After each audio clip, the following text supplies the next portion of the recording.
সয়াবিনের বড়া তৈরির কারখানার ভেতরের একটি ভিডিও ছড়িয়ে পড়তেই শুরু হয়েছে তুমুল বিতর্ক। ভিডিওতে দেখা যায় এক যুবক মেঝেতে ছড়িয়ে রাখা সাদা আটার খামিরের মিশ্রণের উপর শুয়ে নিজের শরীর ব্যবহার করে সেটি সমান করছেন। এমন দৃশ্য দেখে খাদ্য প্রস্তুতের স্বাস্থ্যবিধি নিয়ে প্রশ্ন তুলেছেন অনেকেই।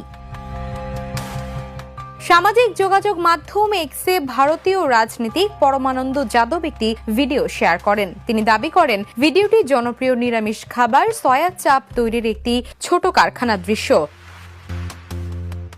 ভিডিওতে দেখা যায় একটি সাধারণ কর্মশালার মতো স্থানে বড় বড় পাত্র, গ্যাস বার্নার ও ড্রামের পাশের মেঝেতে সয়া তৈরির মিশ্রণ ছড়িয়ে রাখা হয়েছে। সেখানে এক যুবক শরীরের সাহায্যে মিশ্রণটি সমান করে ছড়িয়ে দিচ্ছেন।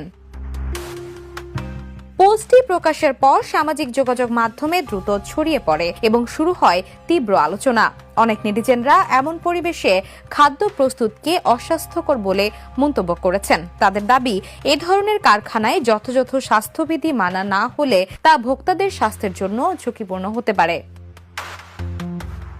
উল্লেখ্য, সয়া চাপ ভারতে জনপ্রিয় একটি নিরামিষ খাবার। এটি সাধারণত সয়া প্রোটিন দিয়ে তৈরি হয় এবং রোস্ট, গ্রিল কিংবা বিভিন্ন ধরনের কারিতে রান্না করে পরিবেশন করা হয়। Desk report, the news.